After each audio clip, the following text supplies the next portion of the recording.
Hello, everyone. Welcome to Adobe Live. My name is Julia Maslaska. I'm your host for today and tomorrow. And I'm here today with the wonderful Lisa Marie. Hey guys, what's up? Welcome to Adobe Live. I believe, Lisa Marie, this is your first time, right? Streaming with us? Yeah, this is my first time on Adobe Live. I'm really excited. I'll be working mostly in Adobe Fresco, so all on my iPad, showing you guys how to do some fun badge design illustrations, and then probably tomorrow we'll get into a little bit of Illustrator and Photoshop as well, just to touch things up. But yeah, super pumped to be here. Yeah, awesome. I really love the cross-applicational approach so people can kind of extend their skills, see how you can transfer the files from one application to the other. So that's going to be really exciting. But we also have some other exciting news, guys. So in about 90 minutes, we're going to be reviewing some of your portfolios. So make sure to submit your portfolio links into the chat. Now, the tab next to the chat, it will say portfolio reviews. That's where you can submit your own portfolio. And Lisa Marie and I will be looking through those in a little bit. Also, we have something very interesting that Adobe Creative Residency has organized. And if we switch to my screen, we can quickly take a look at this. So the Adobe Creative Residency has a community fund for 2020 for creatives who are willing to work on personal projects. So here you can apply for a fund to fund your personal project.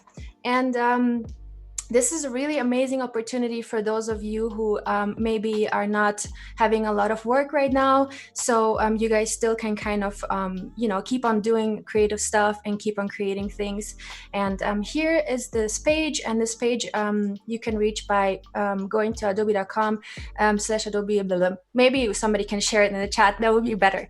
Okay, I will share it in the chat in just a couple seconds.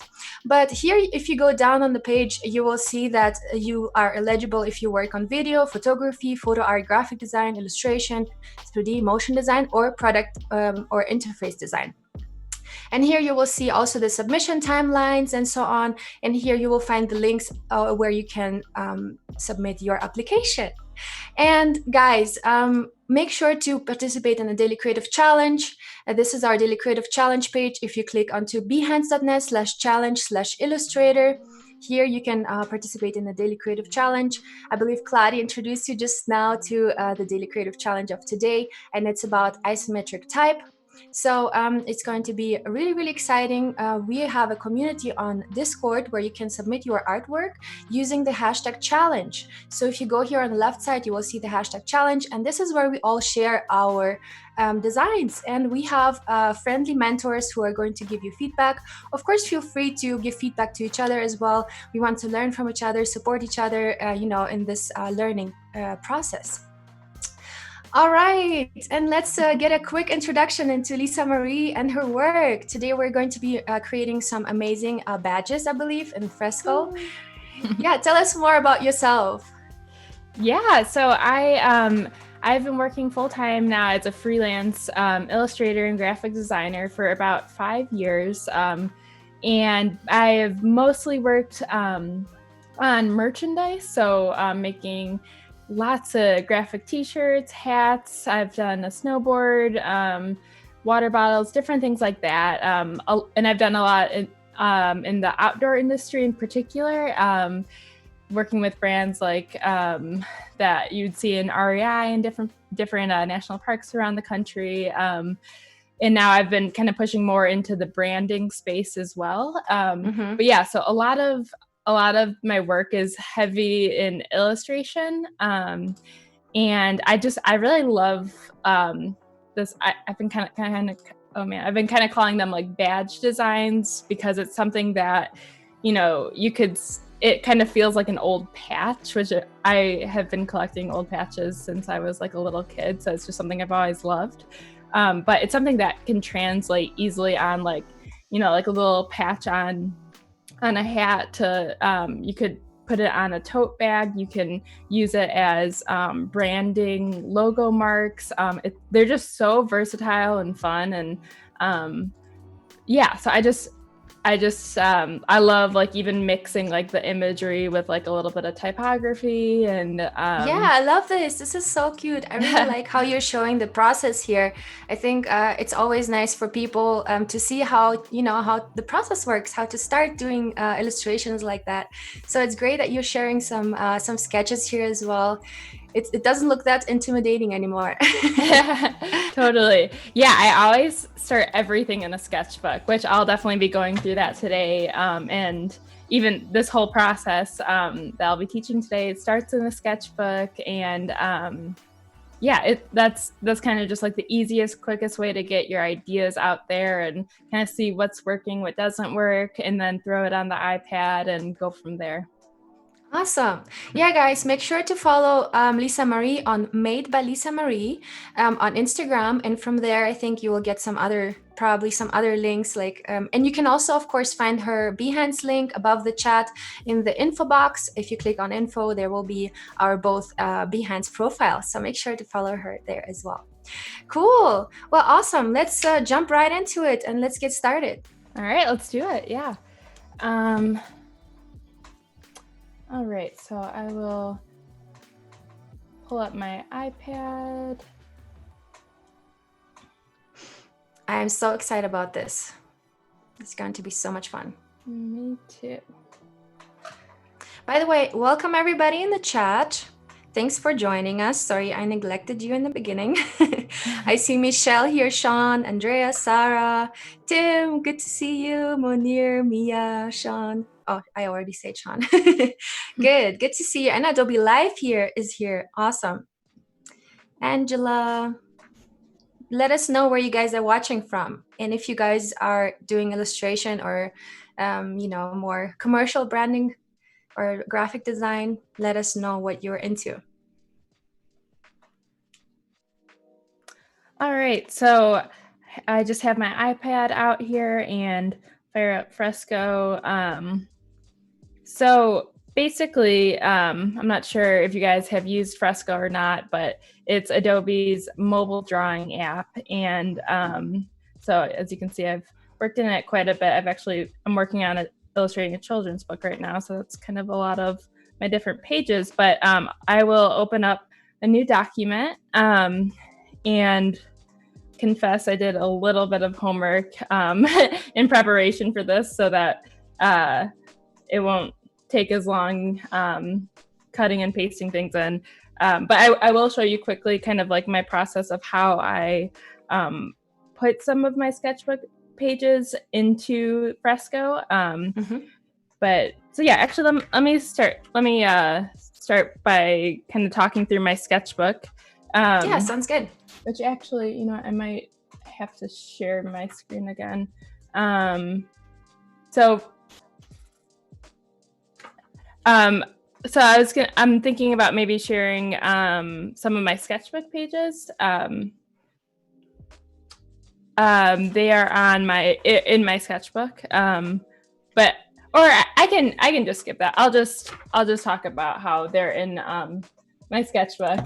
And so do you use have you ever tried Capture for taking photos or pictures of your sketchbook and then transferring them into Fresco, or how do you do it? So actually I usually just take my iPad and take a photo picture just right there, and then I'll upload it. So actually it's okay, we'll skip that. But yeah, there's a over here you can see my little pointer. There's this little upload photo. So you just click on the camera and you take a picture right from there. And then that's how I upload my sketches. But so basically I'll open up what I already have.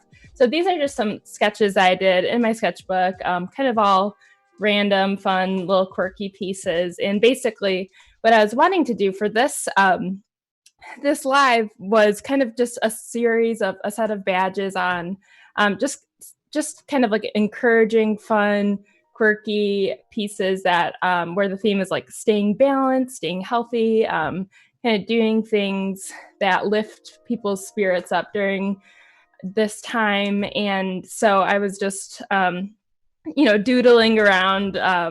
They're kind of kind of all over the place in that there's some nature themes. There's, a girl walking her dog, different ways that we can stay balanced. And then, so that's how I always start, is just sketching. And then after that, I'll start to narrow down really what is,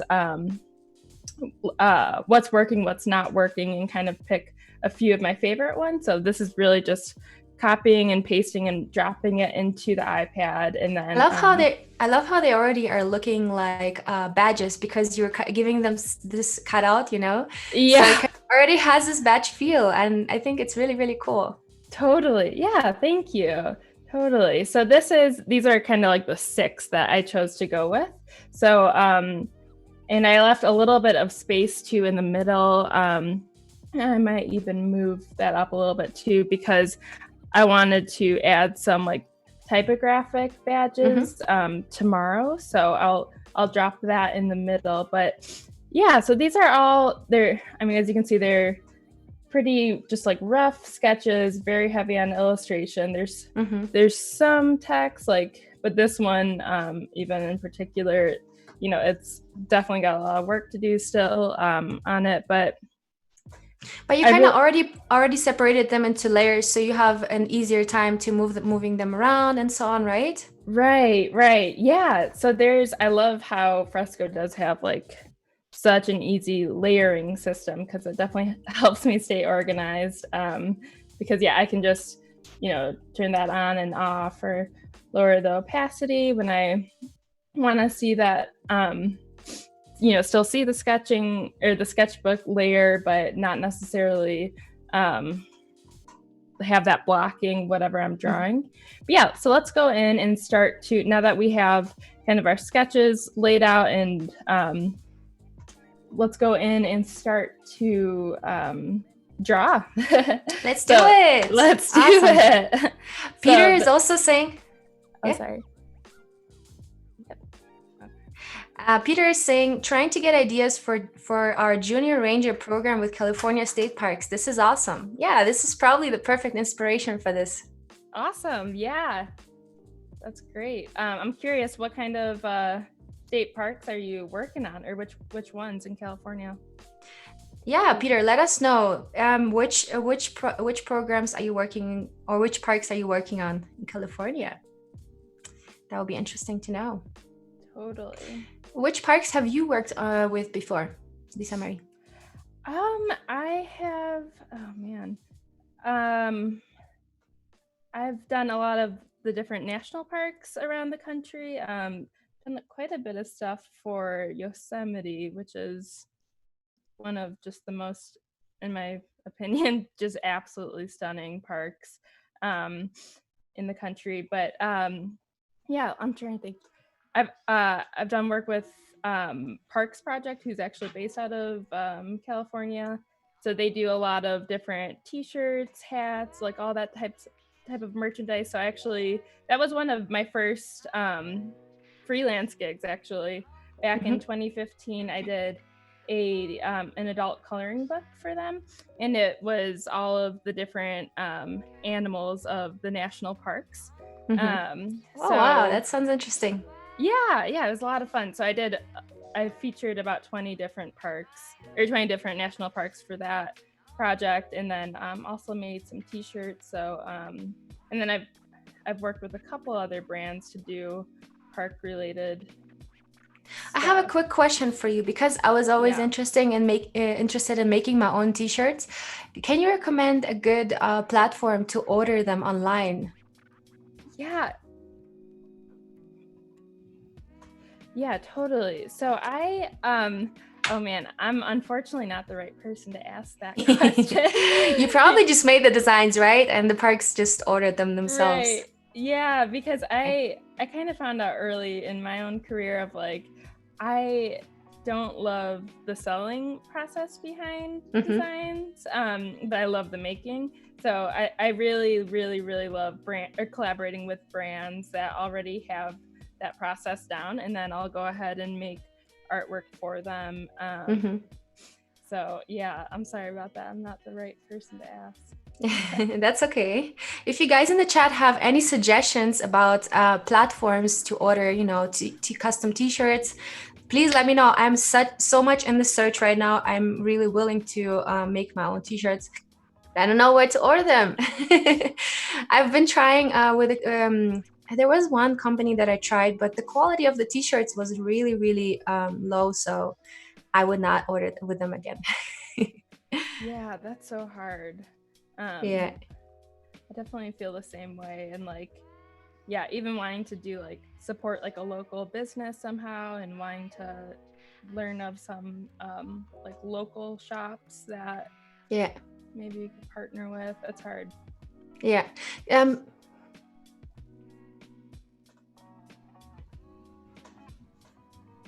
Let me know what type of brush you're using. There's Cool. probably questions about what settings you're using for your sketching right now.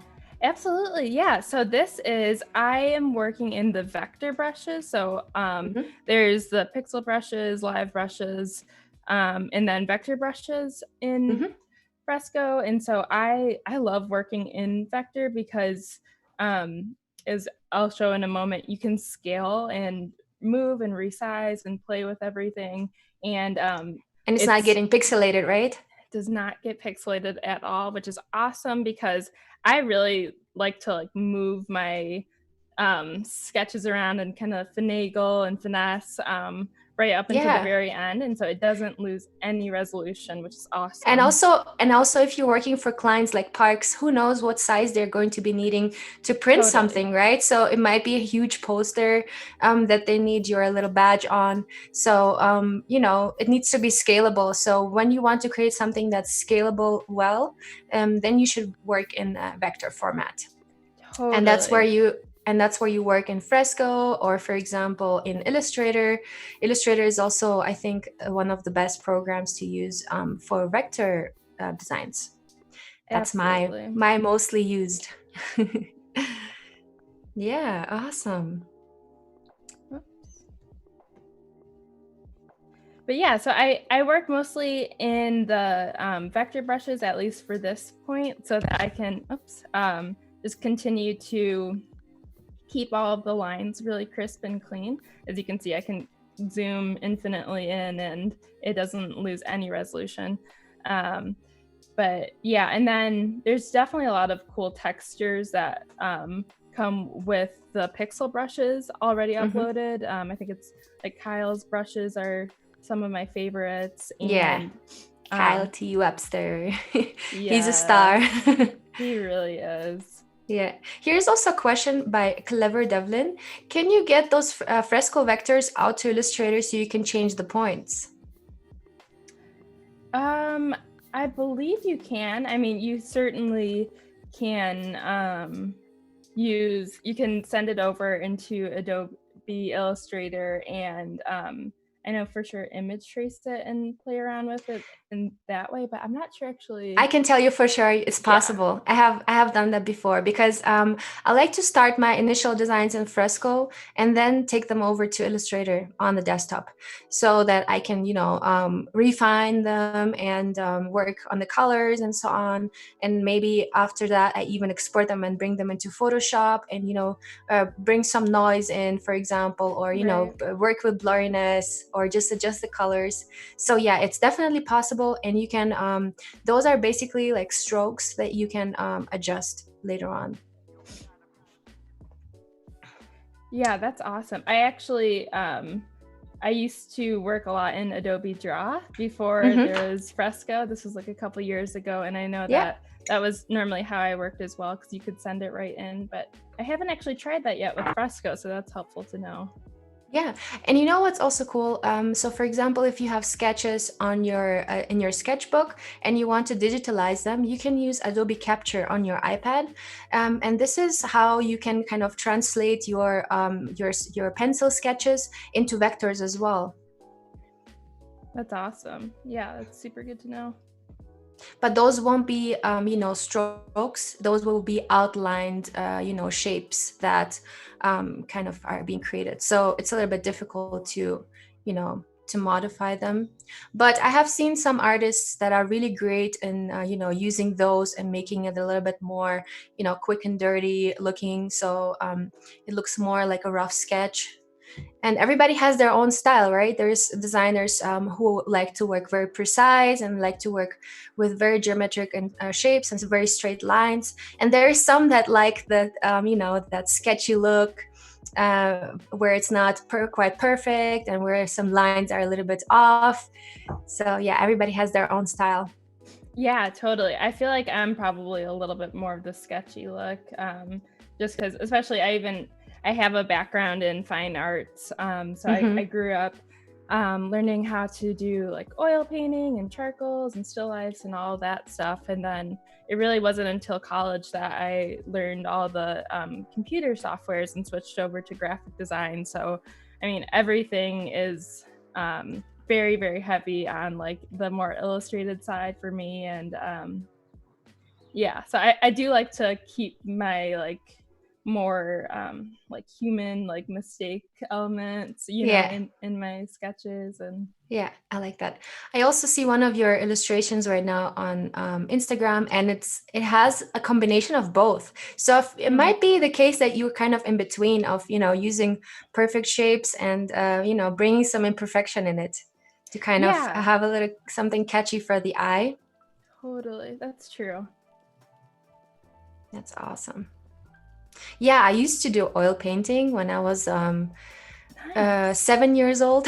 Yeah, my mom sent me to an art school, and it was a very traditional classic painting art school.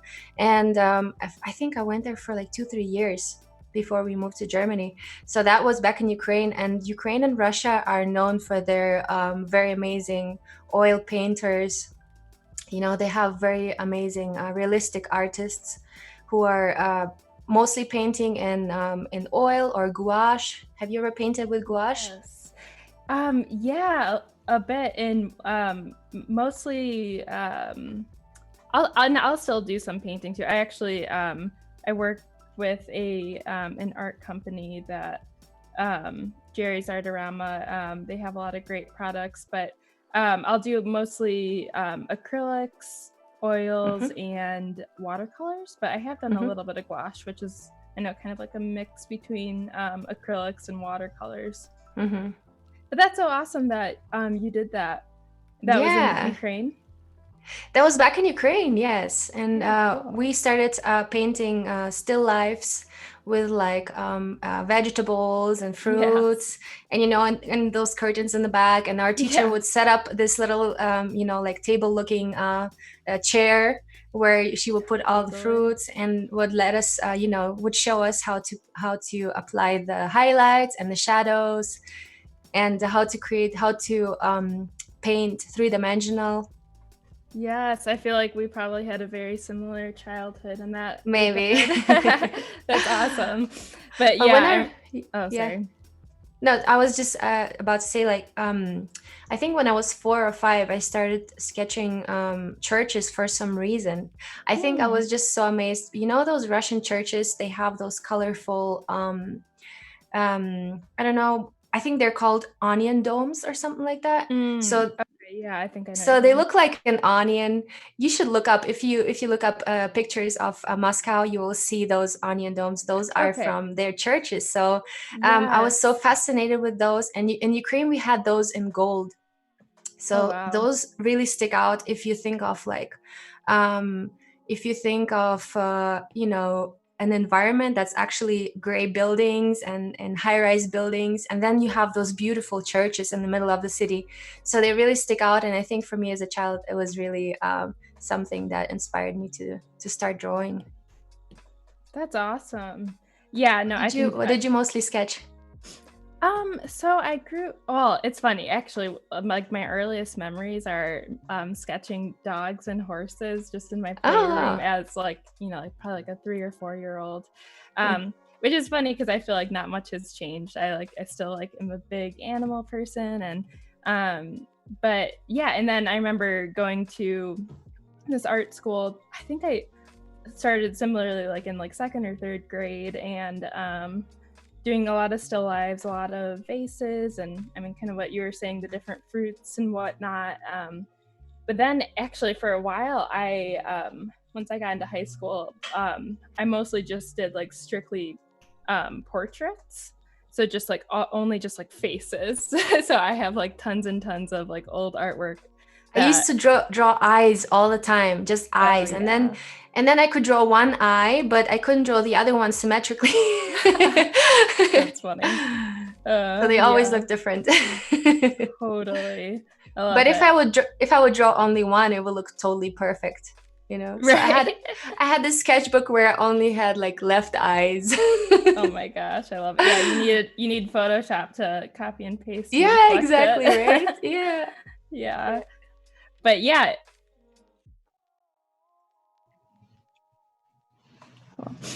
But yeah, so it's funny. I always kind of end up like getting like bored of doing just like one of the same thing. So I would find myself jumping around from like, okay, I'm gonna learn how to do still lifes and then like faces, and then I got sick of faces, and that's actually why I got really into like drawing landscapes and stuff, because I was like, what is the exact opposite of like what I'm doing? Let me go try to figure that out. And you did something really cool right now. Can you show us real quick how you did this perfectly straight line? Because I think that's that's a really good tip for people who are just starting off with Fresco. Totally. So really excited about this. There is this updated feature, which where is it again? You can turn on it's experimental features. Shoot, I'm trying to remember where that actually even is. I think it's is it app settings? Okay, yeah. So you go into app settings, you go into experimental, and you just click that hold for straight line. So you can just turn that on. So that's something where if you're drawing a line and then you hold, it'll bounce straight. So let me draw maybe a little bit more of a squiggly line so you can really tell. Oh, whoops. Of course that didn't work. It was too squiggly. Yeah. But yeah. Yeah, perfect. And does that work for circles as well? Or for other shapes? Unfortunately not yet, but I have a feeling that's coming soon. Yeah. But that's actually a really good help if you're trying to trace something and make, adjust the lines a little bit better. Totally. Yeah. Yeah. It's super helpful. Just, when you want that crisp edge, it's great. Yeah. And there is something coming, something amazing coming. I have had the chance to experiment with Illustrator for the iPad, the beta. Oh, it's not out yet. How are you? It's in the process. It's amazing. It's literally, it's a game changer. I'm so happy about this. And I'm allowed to share some work that I've done there. So I do that on my Instagram. Oh, that's so awesome. Yeah, I cannot wait. Yeah, this is going to be so amazing. I'm so excited about it. Totally. So do you still do any like painting? I barely do painting. My focus now is in branding and packaging. So that's what I do for work. I do like illustration though. I kind of got more into it now. I really like illustration. I like your work, for example, is so inspiring for me. I really enjoy seeing all the colors and those shapes, how they come together. And especially I really like your style, the way you kind of work with these perfect shapes, but then you kind of bring also a little bit of organic shapes into it. And I see, for example, there is an artwork of yours where you can see a lady from the side. Maybe we can switch to my screen real quick so I can show that.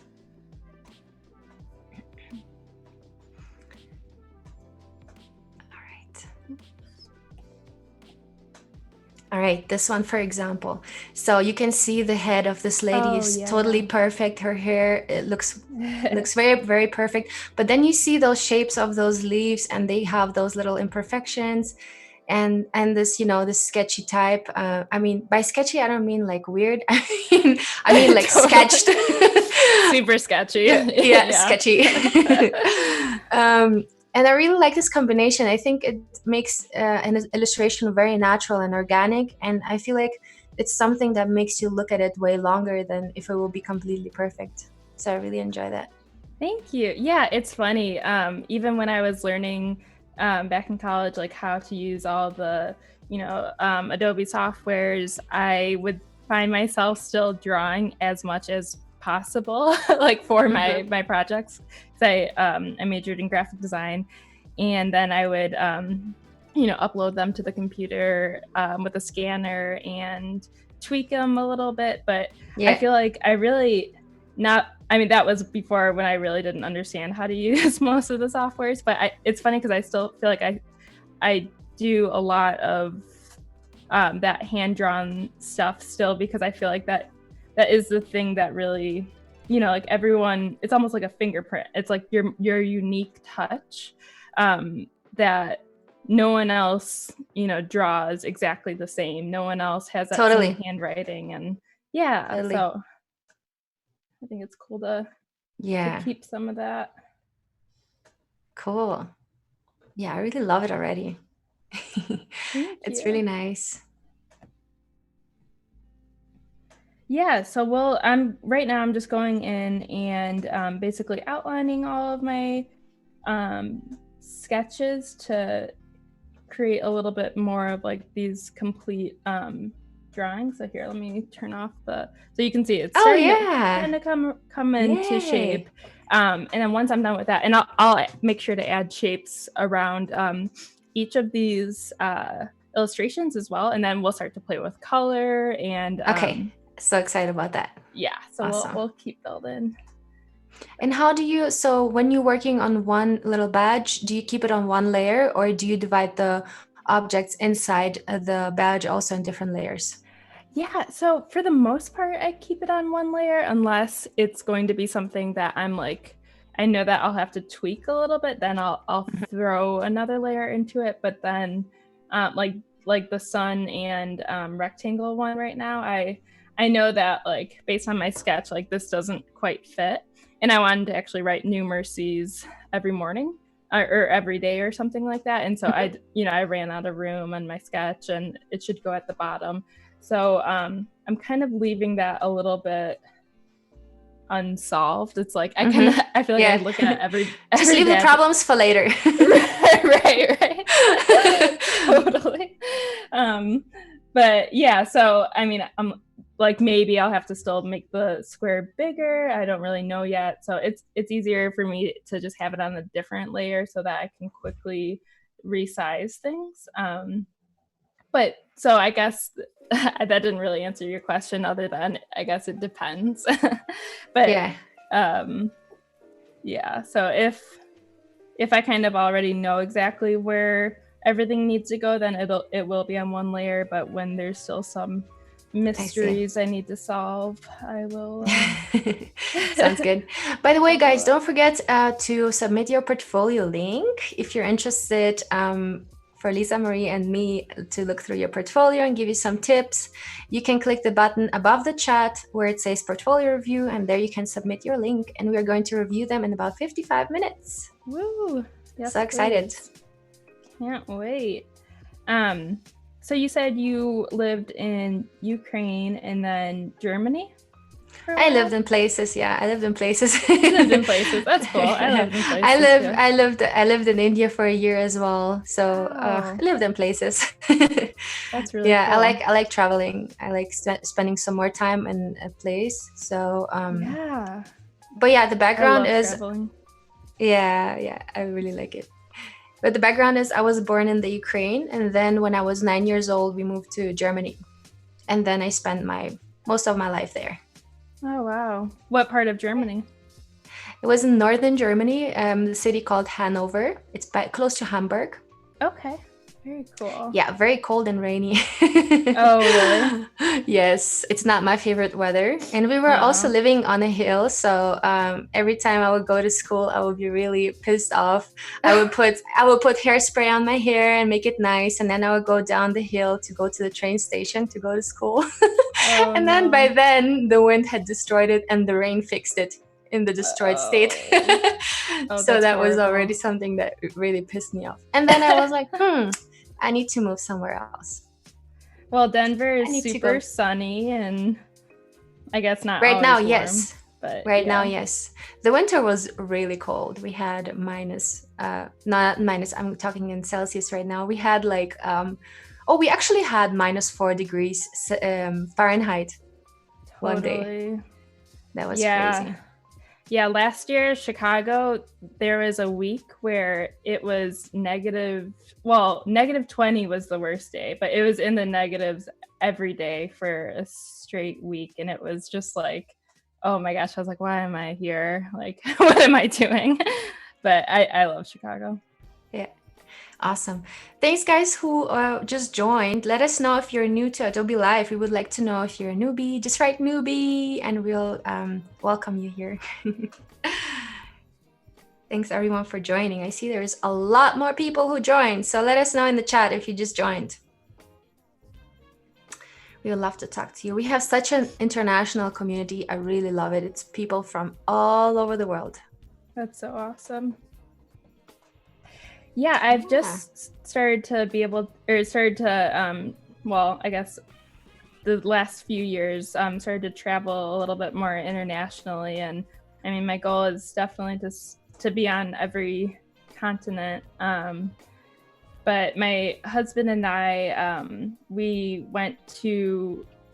done a couple different trips through Europe, and it's just so beautiful. Have you been to Italy? Yes, we went to. I love Italy. Me too. Me too. We were in Italy and Spain in the early November, and we went to Positano in Italy and the Amalfi Coast, and it was just like heaven, just absolutely heaven. I know, I love it. We also did a road trip for about 8 days. We rented a car in Munich. And we went all the way through Austria to Italy, went down to Genova to the sea, and then we went up all the way through Switzerland. So we crossed 4 countries in that trip. Yes, thanks. Sorry. Yeah. Thanks everyone who was joining. Leon is saying yo yo yo. Gina is saying fellow Chicagoan. Yeah. Is that how you call it? Chicagoan, but yeah. Chicagoan, yeah. Tim is saying newbie. Well, welcome, Tim. What's up, Tim? Yeah, cool. There's Ben also, who's a newbie. Ayush is also a newbie. Katie's a newbie. Juani or Juani is semi-newbie. Okay, that works as well.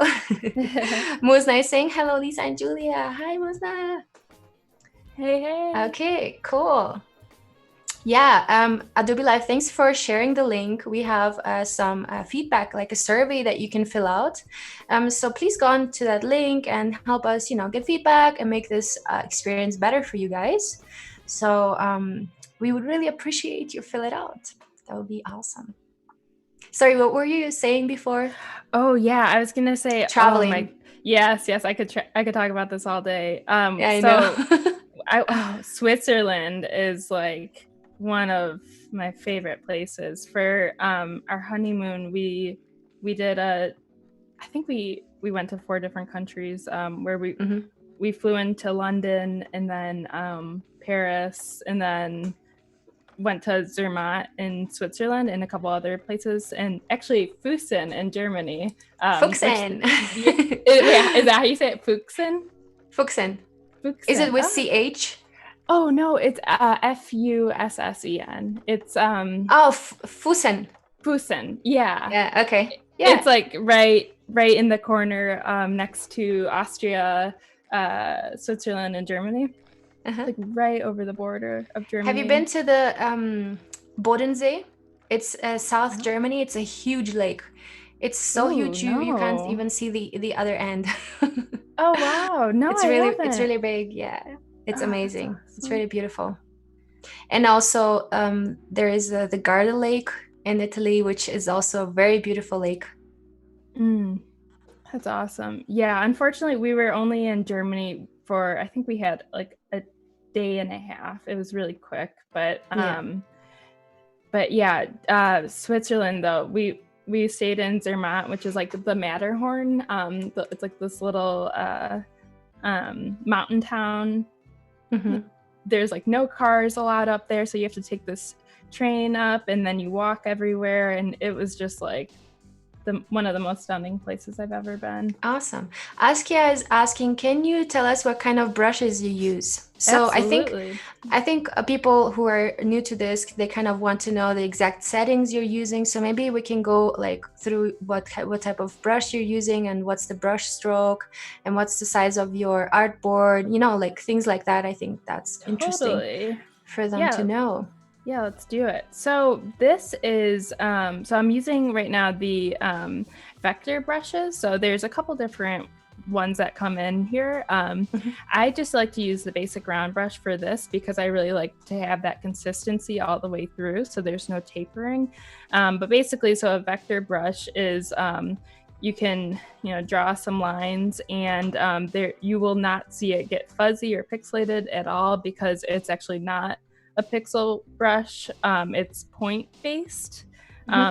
And so if you are looking for really clean, smooth lines that you can also, you know, size and mess around with, I really recommend using the vector brush. So that's what I'm using right now to outline everything. And then over here, I have it on size 17. So you can, you know, make it smaller, bigger, just using the slider. But I like the slightly thicker strokes, just as that's, I don't know, something that I'm enjoying with a style right now. But you can make it thinner, whatnot. And then there are, oh my gosh, I have like tons and I mean hundreds of other brushes, especially with the pixel brushes. You can also import new brushes, right? Right, yeah. And actually, I think we were talking about earlier, the Kyle's brushes. Yeah. How did you do that? Adobe. Can you tell us real quick? Sorry. Yeah, no, totally. So I think you go to your Adobe Creative Cloud, and there is, trying to remember exactly without pulling it up on the screen, but there, you can download, or I'm sure you could even just Google Kyle's brushes, Adobe Creative Cloud. Kyle T. Webster. Yes. And it should come up, and you can, they come with your Adobe Cloud subscription. So you can literally just save, download, airdrop it to your iPad, and then open them up on your iPad. And I mean, this one pack alone has 300 plus brushes, which is just insane. And you click on the plus sign, right, to import them at the bottom? Yes. So right there, you can do, import from files. So if I already have my files on my and if you, I believe if you click get more brushes, you will get the link to the site where you can download them, right? Right. Yeah. So that'll take you in there. So definitely recommend playing with that. Yeah. And totally. And then this one in the middle here they're called live brushes. So I know we were kind of talking about. Can we give a quick demo on like watercolor? Let's do it. Yes. So watercolor. Let's go back. Or oil, whatever you prefer. Yeah, totally. Well, I'll do oil. So here's an oil brush, and let me change up my colors. Do something a little bit more colorful to show. So yeah, it's really awesome. Especially, I know we were both saying that we were oil painters back in the day. So it's awesome to see just this texture, and it really does make me think of like, you know, a canvas with some fresh paint on, and I just love how these work. And I also like how you can mix the colors there. If you that's exactly that. Oh, that looks so cool. I love this. So satisfying. So nice. Yes. Totally. It's kind of like watching somebody, you know, mix paint in a big bucket or something. It's so satisfying. Yes. Yeah. And if you turn the opacity down, it really does help mix it more. Yeah. And it's just like, oh my gosh. Oh, nice. I love it. But yeah, so that's the watercolor brushes. So as you can see, I mean, this compared to the vector brush of the tree on the left hand, it's, you know, it feels like it's two entirely different programs, but it's actually all built in. So yeah, it's really cool. There's a lot of brushes to explore on here, which I will be getting into some more of the pixel brushes probably, if not today, for sure tomorrow, but for now, yeah, I do like starting these in the vector brushes, just it kind of keeps everything clean. And then once I'm done outlining everything and kind of giving it its own shape, I'll go in and show you guys how to color these in, and yeah, that'll be let's do it. times. And also Alberto is asking, how do you open them on your iPad? I've downloaded the brushes before, but not sure where they go on my iPad. And Tim has a good answer for that in your Files app. So your Files app has access to your Dropbox, to your iCloud, I believe. So that's where you can save your brushes, and you can import them then into your Fresco by going onto import from files. The little plus sign that we just saw, if you click that, you can import your brushes from your files, and then you can access your files that you put on your iPad. Awesome.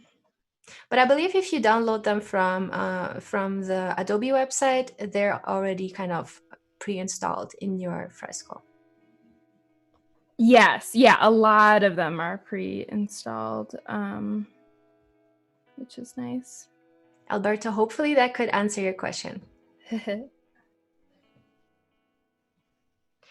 Stalin is asking, is it your own drawing or from any other pictures?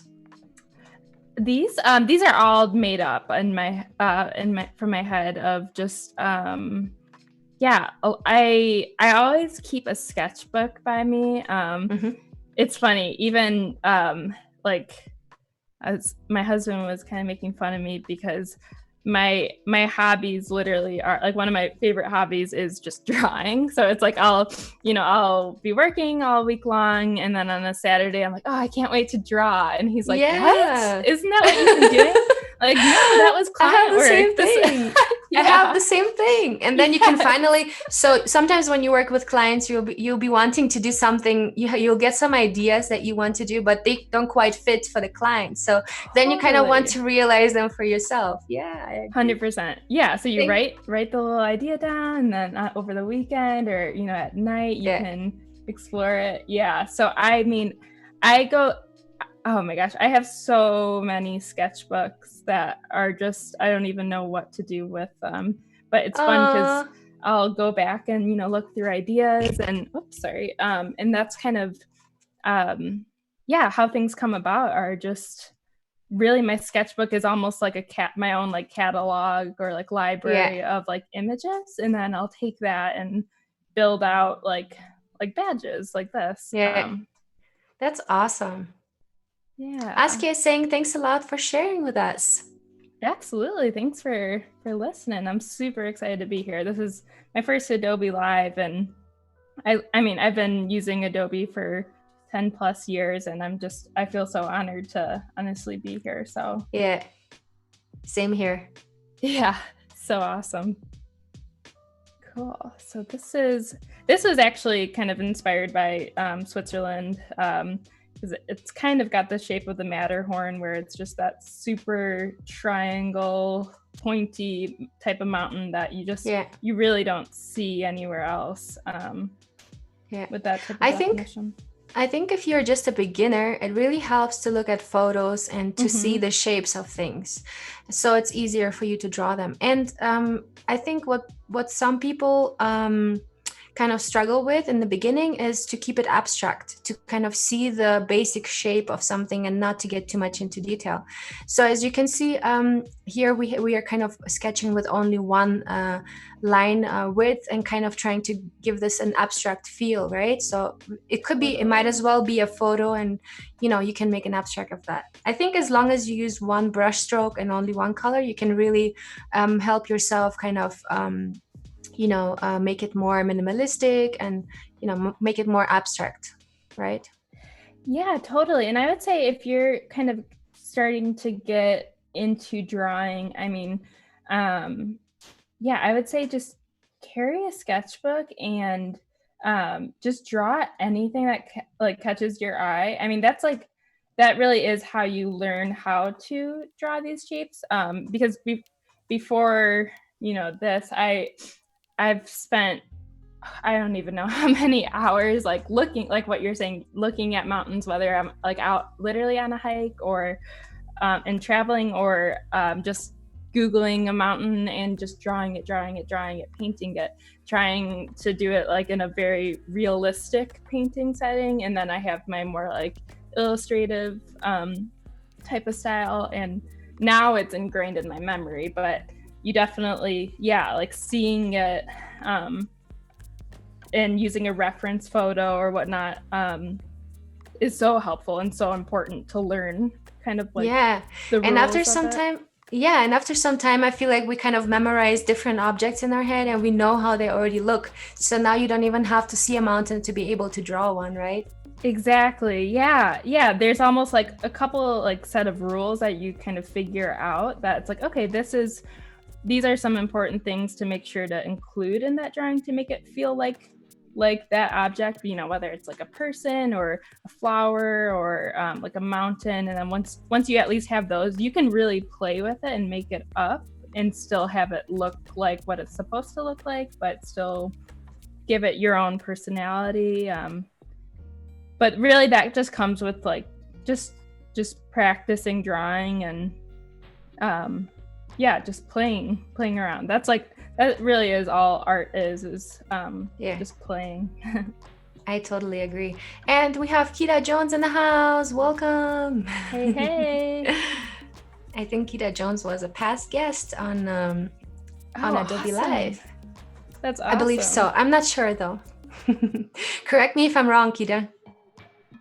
You know what this is? So like right here, I totally messed up with the text. I'm trying to get my text to be like start in the middle and end in the middle. So like for this, since it's not quite right, I'll go ahead and delete that. Try again. So this is obviously too far, so I want to try to get it to around there. But yeah, we're almost done with the outlining of everything. And then we'll get into some more of the colors. And actually something that I personally really love doing is using limited color palettes. So I don't know if that's something that you guys do. Do you stick to limited color palettes, or like, is that something that... I think if you're kind of having an Instagram feed and you want to keep it kind of very consistent in your illustration colors, so I think that makes sense to kind of figure out some colors at like 5 to 6 maybe that you're using the most. So when you look through your feed, it kind of already looks like it belongs together. Yeah. I feel like many illustrators do that. Yeah, I feel like it's something that I started doing like a few years ago, where I was like, I want to like really hone in on colors. And it's even kind of nice because I feel like it takes off the pressure of having to think through like, okay, what is this, what is this color palette gonna look like or whatnot for this drawing. And I feel like I almost walk into all of my drawings now like knowing like, okay, this is exactly like the palette I'll use. And I feel like it takes away a lot of the guesswork, which is super nice. I don't know. I would highly recommend it. Yeah. Alexis is asking, how do I submit my portfolio? So above the chat, you will see chat info and portfolio review. If you click portfolio review, you will have, you will be able to submit the link there. So make sure to click that, and there you will have all the instructions. Cool. And Kita Jones was not a guest yet. Why not? Come on, Kita. Come on, you can do it. Just gotta grow your skill set. And yes. One day.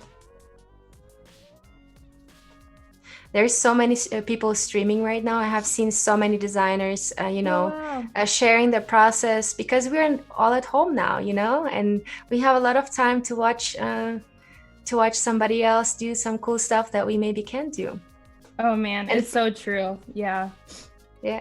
And I really love right now to kind of get more into, into UI UX, which is not my specialization, but I really love using XD. And I started using a lot of Dimension as well. So now I'm kind of jumping between the applications. And yesterday I was live on my YouTube channel.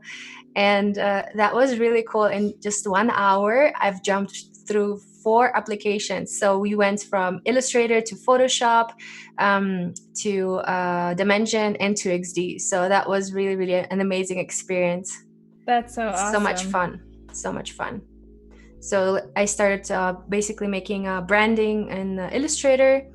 And then I kind of copied those brand elements into my CC libraries, and then you can just access them wherever you go, which application you're going to. So that's super fun.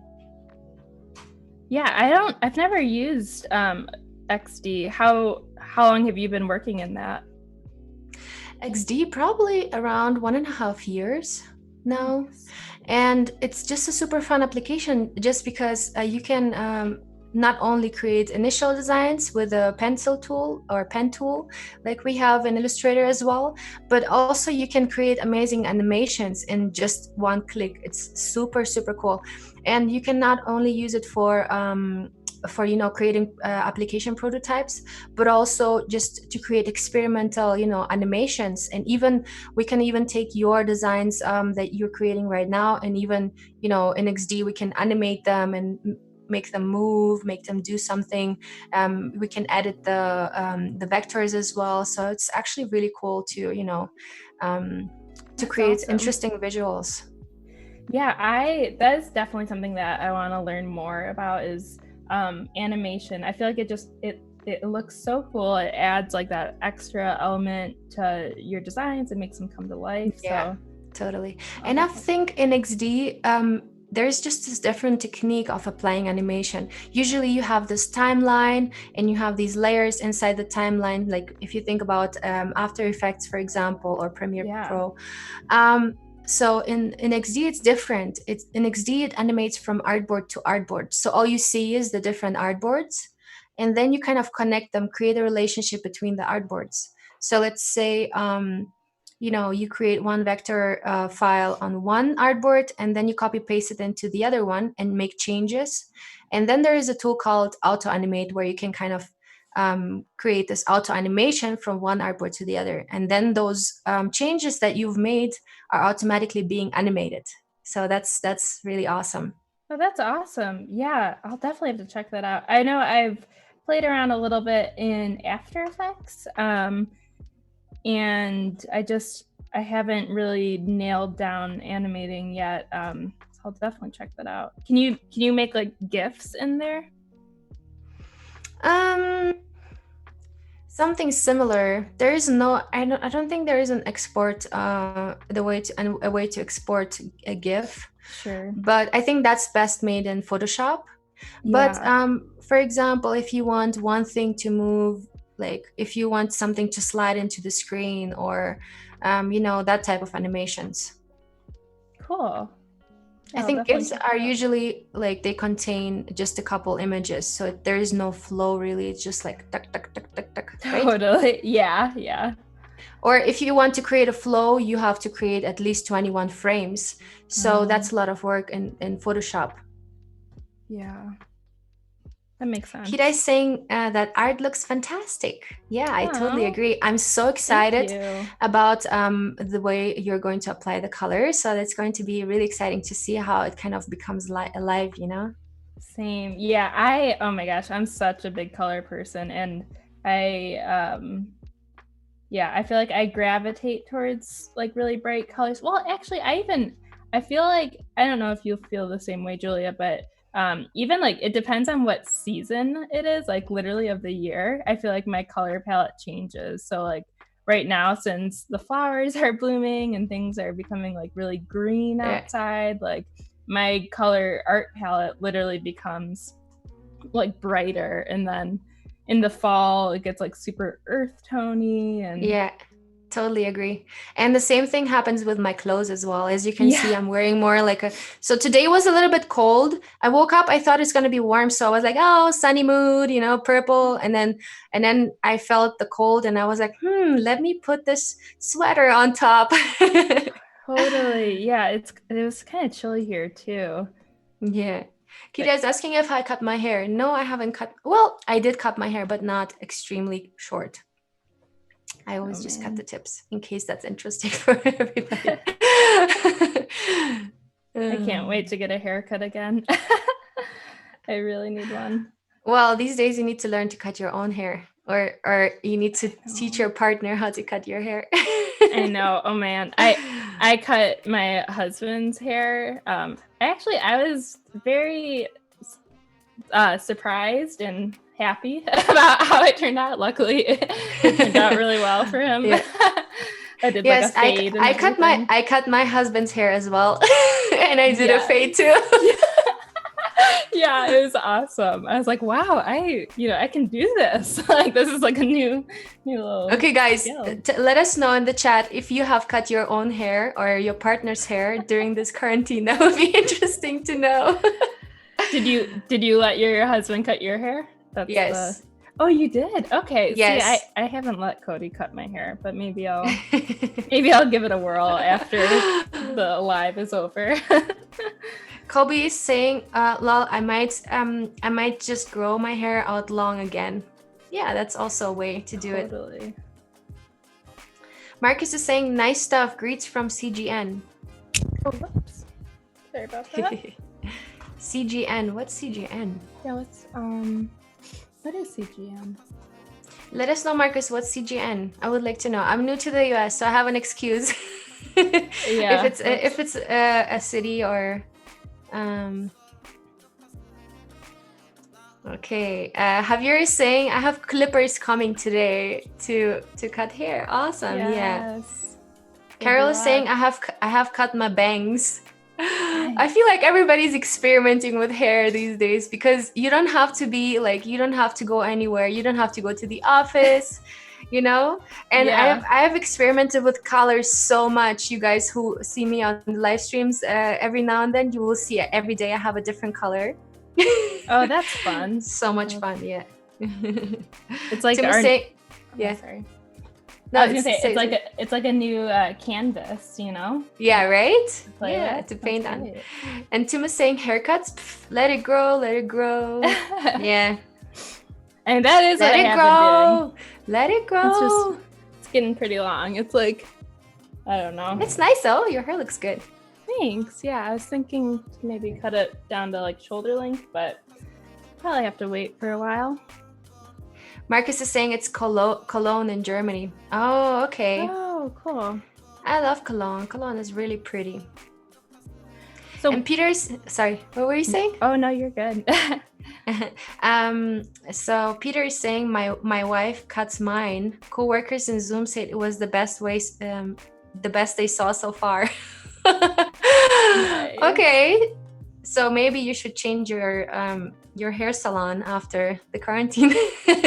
If your wife cuts your hair better than the hairstylist, right? Sorry, what were you saying before? Oh, what was I saying? Oh, I was gonna say, when did you move to the States? You said you're new to the States. Yeah, 3 years ago.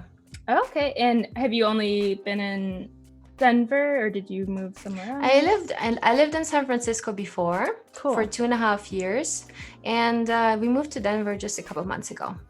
Oh, nice! That's awesome. Yeah, I love Colorado. That's always been kind of like a second home for me growing up. A lot of family lives out there. I think I was sharing with you in Boulder, Denver, and up in the mountains in Netherlands. And yeah, grew up going snowboarding and just absolutely love those Rockies. Same here. So what exactly are you working on right now? Yeah, so now I'm kind of starting to create more of like the shapes to kind of give those final touches before we can start coloring them in. So I just gave her a circle shape, which I actually might make more of a perfect circle in Illustrator. Oh, I because I don't know if I actually love really this. like this, that it's not perfect. Do you? Because, Okay. yeah, because she's more like a triangle, right? If you look at that. Right. Yeah. So if you have a perfect circle, I don't know. I really like this style that it's kind of, Okay. not very perfect. But yeah, I mean, I'm not making decisions for you. I just wanted to share my opinion. No, I love it. I will like I actually wanted to even like incorporate like what do you guys think I should do like during different stages of this. So I'll keep it. I like the feedback. So thank you. Yeah. Yeah, and then I was just gonna do kind of like a rounded rectangle on this guy, and then pretty much from there we'll start to get into the colors. Yay. So the background shape you're doing on a separate layer, right? Yeah, so I will clean up my layers in a second. I know they're kind of scattered right now, but like this one you can see is so I have the illustration right there, and then the second one is one of the lines, and then I like having that like double band because it really does feel like an old patch. So I just basically draw the shape, draw the oval, and then duplicate it and make it just like a little bit bigger. But yeah, and then I just make it all one layer too, so I can easily move it around. But they are all on, at least like the background shape is always, I always like to have it on a separate layer just in case like when I draw it, since it is all just like drawn by hand, there's going to be some imperfections, and it might not be exactly centered. I might have to adjust it a little bit. So I see. That's cool. And what was I about to ask? Oh, so when you scale, for example, you copy paste an object and you scale it, does the stroke stay the same width, or is it increasing in the width when you scale it up? So that's a good question. It does scale a little bit. So that's why I do try to keep it pretty close to at least the size. If it's going to be like a totally different size, I'll just do a new drawing normally. But I also like when in this one specifically, you can tell that outer ring is a little bit thicker. I actually do kind of like when the outer ring is thicker because I think that does like give it this more like dimension. So that doesn't bother me. Yeah. But there's different times where I'll just redraw it if it does look too thick. But it's funny. I'm also not a perfectionist at heart. So like something like that, like I mean, I like the little like, imperfections and different things that make it look like, oh yeah, this was, drawn by like a human being, and like there's is awesome. Yeah, so it doesn't bother me. And Michelle in the chat is also saying, yes, I love the wobbly style. Yeah. So it's, I mean, you can totally make it a lot more perfect, and I appreciate the people that do. But yeah, for me personally, kind of like the. So now, did you connect the layers together, or what did you exactly do right now? Yeah. So it's kind of they're grouped together, so they're not necessarily like merged down, flattened. But how do you group them? Yeah, so here, let me show you over. So we'll start with, it's actually going to be on this layer, I think. So you can see like the text, the bottom text is right there, the top is up there. So I click and drag and drop right onto the next layer. And so and then they're grouped together. Right, and then that's very easy. This is the drawing of it. So I'll do that again because it's all the same piece. And then you can double click, and that's where you go in. Oh, I see. All of it. Yeah, that's super cool. It's so helpful with organizing, especially because you can see, I mean, I am just in the outline and I have so many layers already. And you don't have to merge them together, because once you merge them, they're already kind of on one layer, right? You cannot separate them again. So that's a very great tip. Yeah, it's great because sometimes you want to keep it separate still, and you don't want it to be flattened. So I really do like that a lot. Yeah, I'll go ahead and just kind of organize my files a little bit more so that we have them all.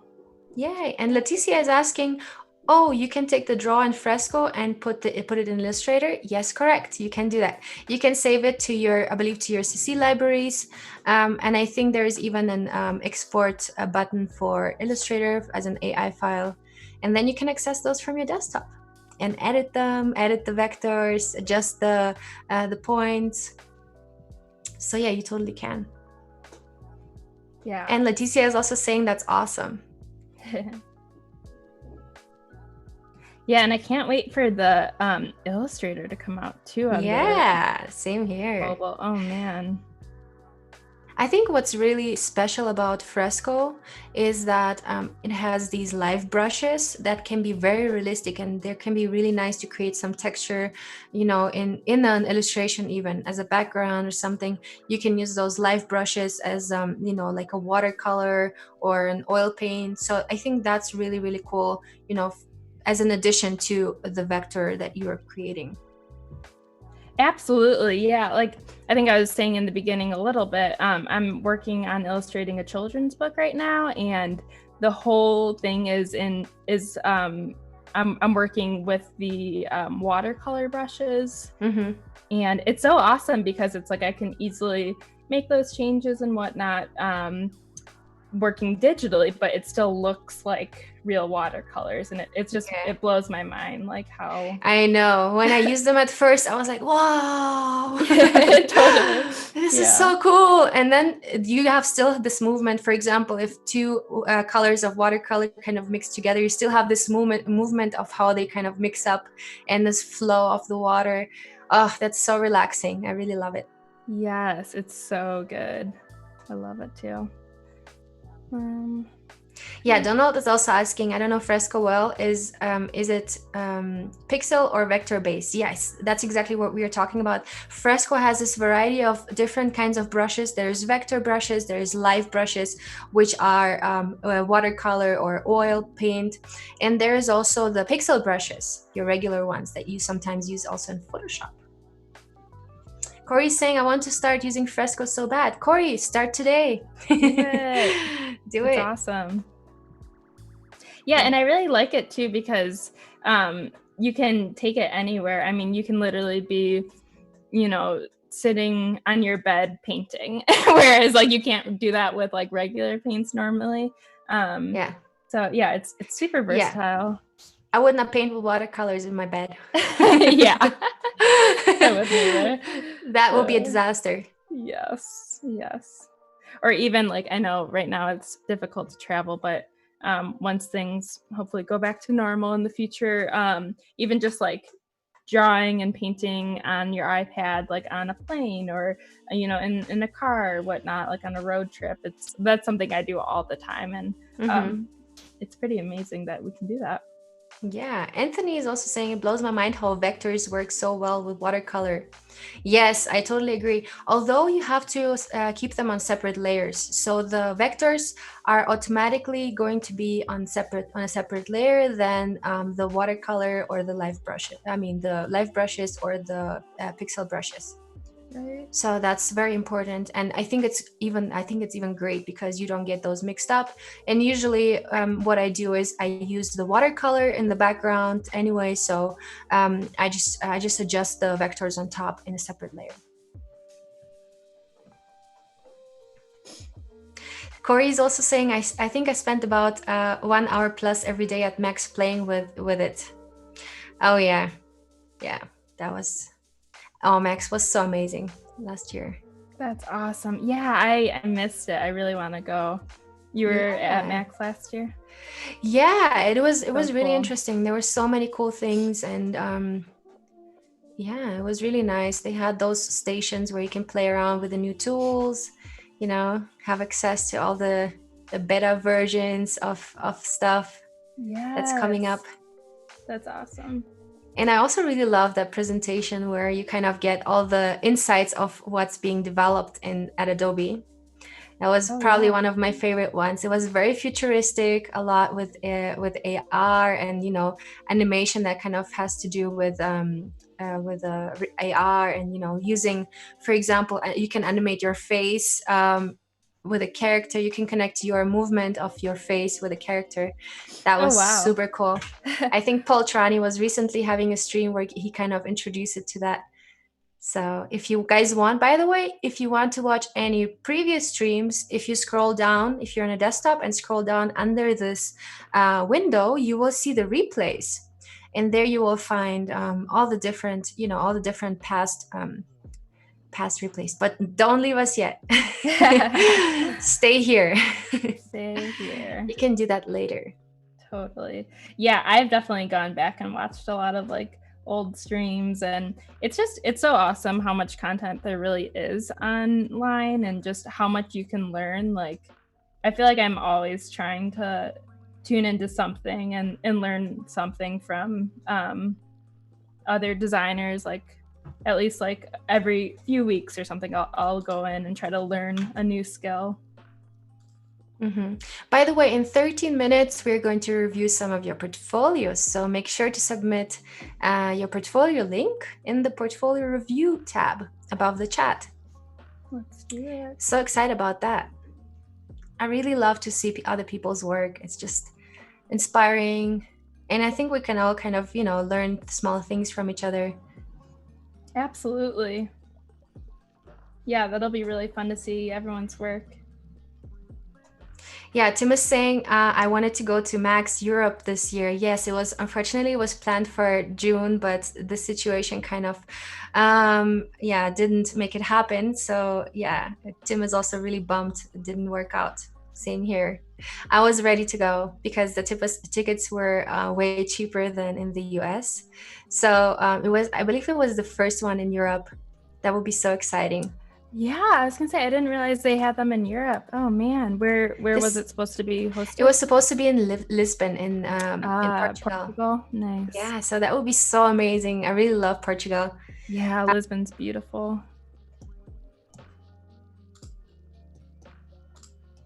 So now I'm going in and I'm actually gonna start the coloring, which I'm pretty excited about. And also there's a couple different areas that I'll go ahead and clean up as I'm doing the colors. Like here you can see there's some different imperfections that I'll clean up like as I'm going in. But yeah, so another cool thing that I like to do, so you can actually like load up different color palettes. So as I was talking about earlier, there's I like to work in limited color palettes, and basically that just helps me kind of stay consistent, but also it really is like, I feel like it helps give my work a personality that feels true to me. Like I feel like I'll spend like hours and days and weeks like researching like, okay, what palette do I really like? Like, and then I'll collect that like different colors. Like it sounds so,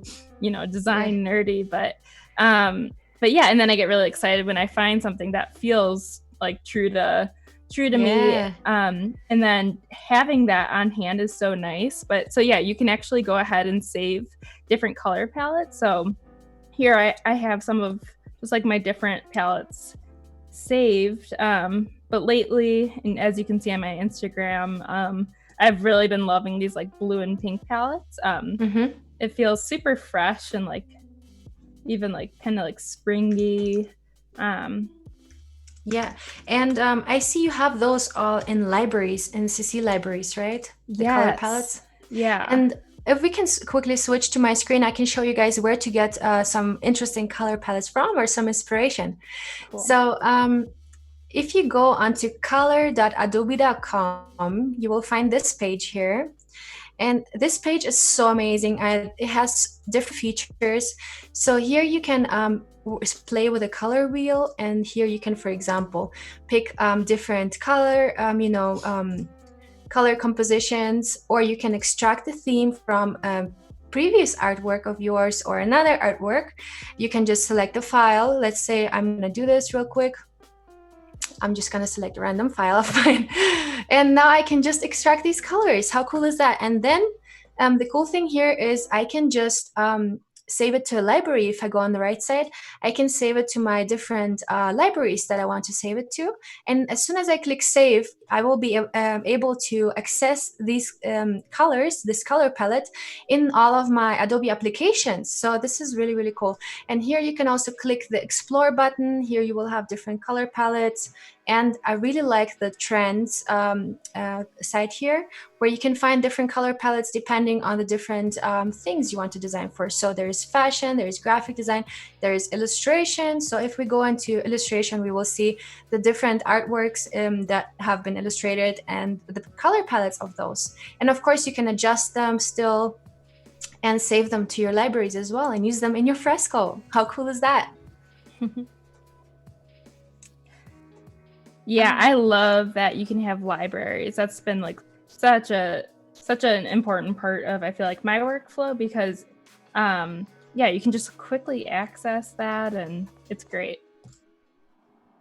Yeah. So awesome. I'm just kind of cleaning up the lines right now. And I am doing kind of a quicker job just so that we can keep rolling. Usually I would make sure it's a little bit more clean, but overall that definitely at least helps a bit. It reminds me of a color book. This will be such a great color book page. Yeah. If you just like provide it as a print or something, it would be so amazing. I should do that for tomorrow, have like a download.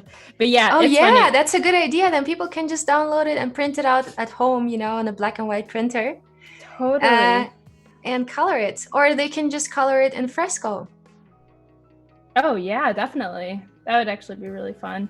Yeah, I do have actually a couple different coloring book pages that are for free for people on my website, especially in the beginning of everything. I tried to make a couple different pages just for people to be able to relax and draw and color. So they're mostly outdoor and travel related. But yeah, if you go onto my website and click free coloring book pages, you can download and print those out and color those. Is it, what's your website? Sorry. Oh yeah, it's madebylisamarie.com. And then in the like menu at the top, free stuff. Exactly. Yep. Oh yeah, cool. So. Oh, this is so cool, guys. So everybody in the chat, go to Lisa's site. It's this one, madebylisamarie.com. And this is super cool. And you can download those and color them. You can also download them, import them into Fresco and color them in Fresco. Yeah, that would actually be super cool. Because then that would be awesome. Just practice with all the different brushes. Yeah, so the most recent ones, I did one of New York, Yosemite, and Mount Rainier. But then there's other ones that are a lot of animal drawings, which that was actually part of the coloring book I did for Parks Project back in 2015 as like one of my first freelance gigs. So it's kind of like a fun little throwback. Okay, so I'm realizing I need to add one more stroke in here. Awesome. Guys, and in 5 minutes, we're going to review some of your portfolios. So I'm so excited about that. I really love it. Yes, send them over. And then Lisa Marie will have still a couple minutes to, you know, if you want to finalize something. Cool. This is looking so cool. I love this red color. Thanks. Yeah, and I'm excited. I think I'm gonna add pink next to it, some pink and orange. I just love how that kind of all goes together. Yeah, pink and orange is definitely a very popular color combination right now. Yes, yeah, it is. It's so just like I think at least like so appealing to like look at. For sure. And we also have some in the background of our stream. You can see also a couple badges that you made in the past. And you can also see this red and pink combination, which I also think works super well. Yeah, totally. So I think I'm working in the same palette as that. That's been kind of like my spring palette these days. Yay. Yeah, so now colorful. Totally.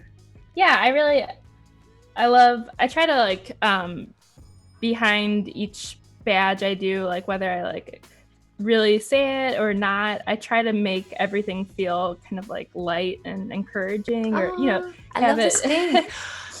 I would love Yeah. to know the hex code for this one. Do you have it Ooh. there? Yes, I can definitely pull that up. So where it is.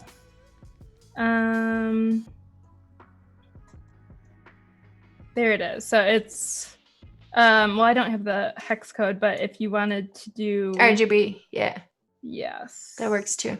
That's cool. Thanks so much for sharing. Cool. Absolutely. That's awesome. Yeah, so I love this. And then there's an orange too that I'll use that also goes really well with that. So I'll make the sun the orange, and maybe this banner Oh, too. yeah. But yeah, it's just fun, happy color. Yeah. Nice and bright. Bring some happiness into the world. Yes. Yeah, and once you use a limited color palette and post those onto your social media, they look like they belong together. So that's what I really love about it. Totally. Yeah. There's good consistency.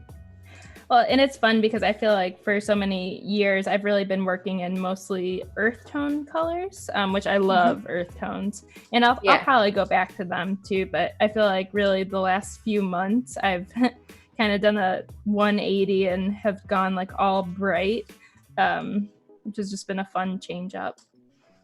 Yeah, awesome. Super cool. Yes. What are you guys in the chat up to? Are you having breakfast or are you having dinner? Oh, yeah. It's interesting how everybody's in a different time zone, and while we're here, it's like early afternoon, or not even. It's almost noon. So totally. I mean, here at least in Denver. What time is it? Where are you right now? We're even in different time zones. I'm in Chicago, so just 1 hour behind, so not too bad. But yeah, it is 12:57 over here. Okay, I see. On my clock, it's 11:57. Nice. But yeah, it's funny, like trying to remember like what time zone people are in, or even when you're working with clients and different countries and even in the US, how many time zones do we have? Oh man, is it I believe like 6? 4 or something, right? 6? Or why? I'm trying to think of like the coast, like New York to Seattle. I'm also thinking of what about Hawaii? Is it a different time zone? And that's true in Alaska. I remember my friend lived in Alaska for a couple years, and it was a 4-hour difference from Chicago. Oh wow! So I wonder if it's. I don't know. I can't remember. How many time zones does the US have? That's a question for the chat. I would love to know. I have an excuse. I'm new to the US. Yeah, I don't have an excuse. But it's not that easy. It's not that easy because the US is so wide, and there's like different parts of the US that kind of still belong to it. And if you think about Guam. Guam is in the middle of nowhere. Did you hear about Guam before? Mm-hmm. Yeah, so it's in the middle of nowhere. So I'm wondering what time zone is that? Tim is saying it's 6 time zones. And Michelle is saying it's 4 on the main continent. Okay. I guess there is a difference between main continent or... Yeah, that sounds about right. Yeah, sounds good. In Bellingham, it's 11 a.m. Bellingham, Washington. My sister lives in Seattle, so I love Washington State. I try to go out there at least a couple times a year. Mm-hmm. Have you been out to Washington State? Yes, been there. And we are going to do some portfolio reviews right now, guys. So Let's pause for a second, Lisa Marie. Let's take a look at these amazing portfolios. So today we have Judith Meyer. Judith, thank you so much for submitting your portfolio. And Judith seems to be a pro in Illustrator, Photoshop, Capture, and Adobe Portfolio. So this already looks very, very interesting. Let's take a look at your About Me info. I like that it's kind of short and it's easy. It's an easy read. From Chicago, I'm a lettering artist, illustrator, and type lover. I print on a vintage Vandercook number 4 letterpress in my spare time. My work is inspired by pop art and mid-century modern design. I really love this explanation. She's sharing how what she's doing and what she's inspired by. So I think that this is really good.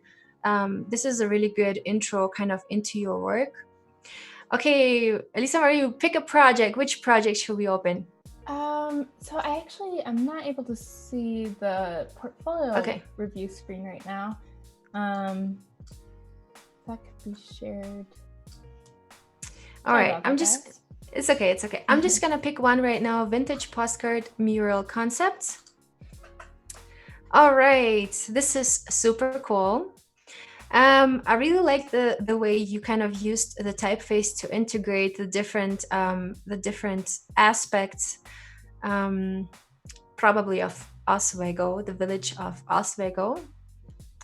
Golden, Colorado, that's right here. And we have Tampa, Florida. This is really awesome how you played with type and kind of implemented the themes of the different places into the typeface and into the background.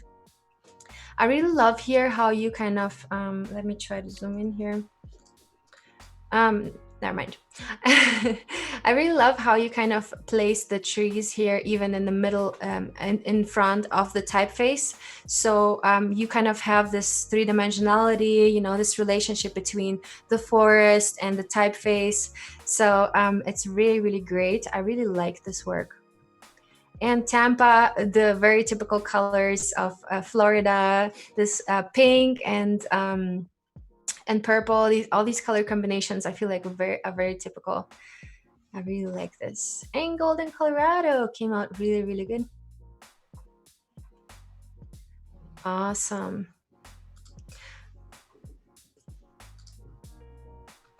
All right, let me give this a like. It looks really great. Well done. This project is amazing. And you have a lot of projects. So let's go a little bit lower down here. Let's go to this type project here. Welcome. This is some amazing lettering here. I would like to know how you created this. Did you start by sketching it on paper? It would be interesting to see, how the process was creating this. And I can see also you've, implemented the similar typeface into a poster, which is amazing. Here's a whole collection of your artworks that kind of, they're all different, but you can see that this is something you've been doing over a longer period of time. It would be great to know, it would be great to have some kind of description about this project. What, it looks like here's a collection of posters, for example. If you will kind of share who this is for, is it your passion project, or, just to have a little description will be nice. But visually it's totally appealing. Okay. All right.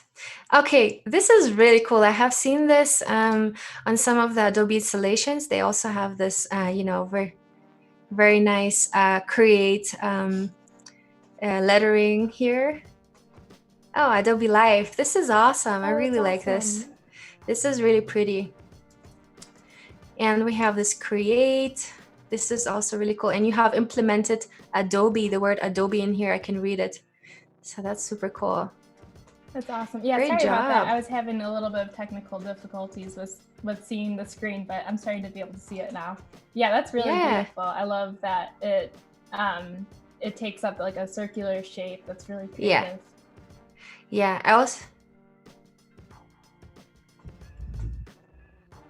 I also love the way you kind of give this gradient and it gives a smooth flow from one word to the other. Yeah, that's really nice. It's nice. All right, Lisa Marie, let's take a look.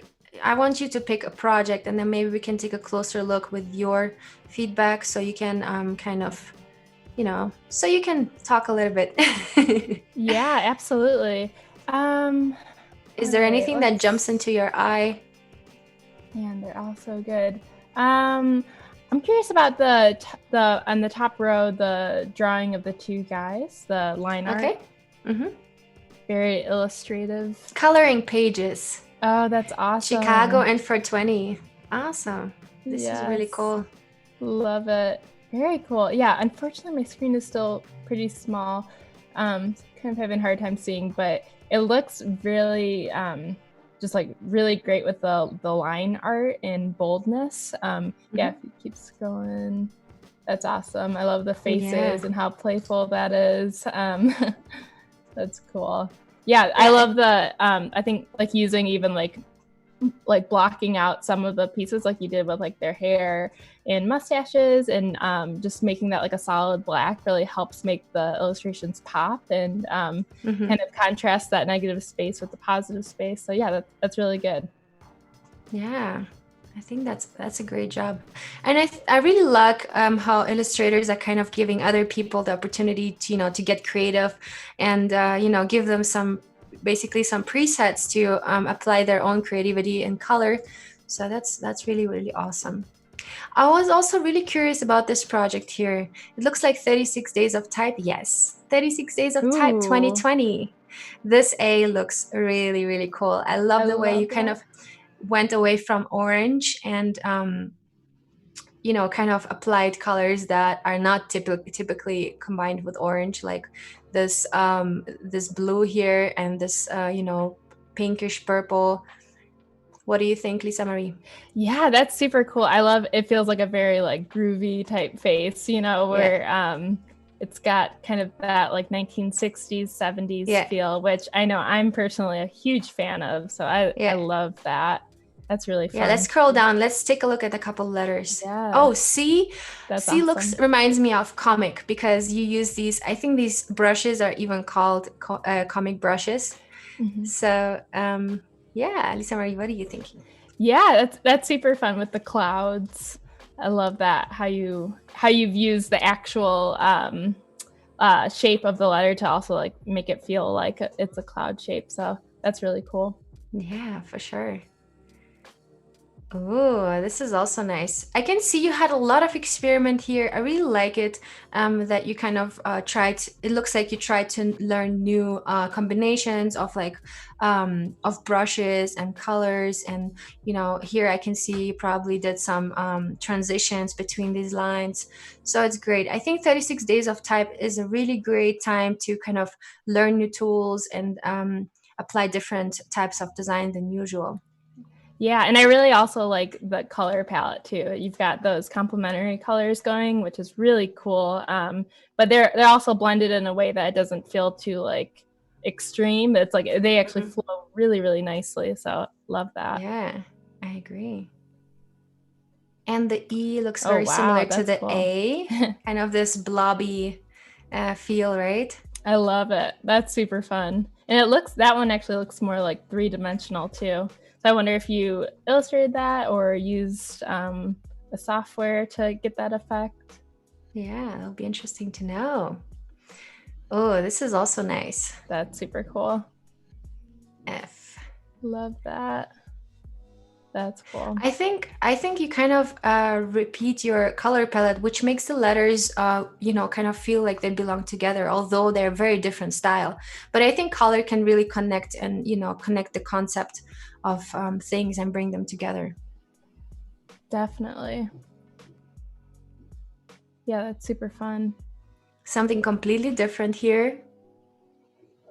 That almost makes me think of like an old like novel where they have the first like drop cap. Right? Yeah.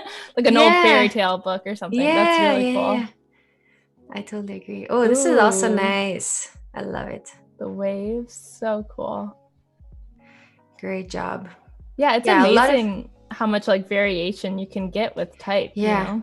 so many different techniques here. This Really looks like more that. like two-dimensional and, more like a flat design. Really, really cool. Yeah, kind of like street style. Yeah. Super cool. Again, we have this like three-dimensional blobby feel. Yeah, I love Really that. cool. I'm such a Yeah, fan of like it's the so blobby. experimental. Yeah. Yeah, amazing. Great work, great work. I think 36 days of type. If you guys are just starting off in graphic design, it's just a really, really great a great thing to participate and to learn for yourself to create a little art every day. It's about creating a letter once a day. About Yeah. 30 over 36 days, I believe. Totally. Yeah, I feel like there's so many different like self-initiated projects to do that it really does help just like have you hone in your skills and practice. I know there's Yeah. like Inktober in October that Yeah. it's like 30 days of drawing. So Yeah. it's really cool to follow along. And also there's a whole community that's also doing this. So very cool. And also, you can follow Home Sweet Home. She's also an amazing illustrator and lettering artist. And she also has her own challenges that she posts into her stories, which are also very amazing. And people participate a lot in those. So if you're willing to learn new things and kind of need the That's fun. challenges for yourself, yeah, right? This is I love awesome. that. So cool. And this one is more like geometric shapes, more simplistic. Well, this is a great project. I really love seeing this. The question is, what do you want to achieve with this portfolio? Like, it's really great to see artwork like that. It's just I feel like sometimes people are trying to attract clients with the portfolio like this. So if you're trying to attract illustration clients, that will be the perfect portfolio for that. Just really think about who you want to attract. What type of work do you want to do? Yeah, totally. I remember hearing, I forget where exactly I heard this from, but it's kind of like make the thing that you wish existed. Or, Yeah. if you're looking for a client, if you're looking to get into, making t-shirts for national parks, like Yeah, literally totally. start to draw national park illustrations and then make your mock-ups on t-shirts and put Yeah, that in your portfolio. Like leave exactly. no guessing. Like it's Yeah, exactly, you're manifesting exactly what you want into the world. And yeah, that's it's a great way to get those clients. same here. And if you're willing to do more packaging projects, do packaging projects. Just make something up. Work on passion projects. Put them into your portfolio. Make them look realistic. Of course, you should say that it's a passion project. You shouldn't say Right. that it's a real client or whatever. But even that helps already kind of to establish this image. Okay, you are a packaging designer. And same with branding. If you want to work for branding clients, make some branding work. Make some case studies on your add some case studies to your portfolio. So what do you think Absolutely. about this one? Yeah, that is super fun. I love the type in that. It's so, I mean, it does look like it's very three-dimensional. And it almost makes me think of as if like they had cut it out of a piece of paper, and it's very Yeah, playful and totally. fun. Yeah, and also again, great color schemes with the navy and orange. It's really contrasting and pops. It feels like a nighttime scene. So Yeah, really like I think that. this O for orange is such a great idea, and Yeah. the way you kind of almost made it a whole circle and just this little cutout here, it almost looks way more than like an orange than if the circle inside would be bigger. So that really helps that you kind of pick this typeface where you kind of have these very tiny cutouts, and the typeface is very bold and very minimalistic. Yeah, and I even like I'm not sure if that for sure is your handwriting or if that's a typeface that feels like handwriting, but I do love the mix of having those like Yeah. very bold, clean, crisp letters that are very like geometric as the main text, but then you have this smaller, more charismatic text that looks like the handwritten text. So I think I love when there's two things that kind of contrast, but also go together seamlessly, which I really do feel like those work together nicely. I agree. Well, great job, Judith. You did a great job. I think your portfolio is amazing. If illustration is the type of client you want to attract, then this is really, really great. Thank you so much for submitting. Hopefully this review was helpful for you. Feel free to reach out to one of us if you need any more, if you have any more questions. All right, and the second portfolio, and the second portfolio we're going to review is going to be by Eva de la Serra. Ooh. Wow, this already looks so amazing. I really love this. Okay, let's quickly read the description about me. I'm a creative from Spain living in Poland. I love bold colors, the rawness of pencils, and combining both on digital printing. Cool. I am so interested in this right here because I love you know how people sometimes use different media to create graphics. So like there's people who, you know, bake cakes and make them look really, really interesting with graphics. There's people who do something like this, for example, use a needle and a thread to kind of create this different shapes and lines. This is, I have never seen anything like that. So wow. I think this is very unique, very original work. And I really appreciate you for doing this. This is amazing. I'm going to give this a like. What do you think, Lisa? Yeah, I agree. I love mixed media. And so even just like, the stitching is so cool. You can, I mean, it's just, there's so much texture in that. And I feel like it really gives us like a different type of just like emotion. More of like an emotional experience. And if you can scroll up a little bit more, that's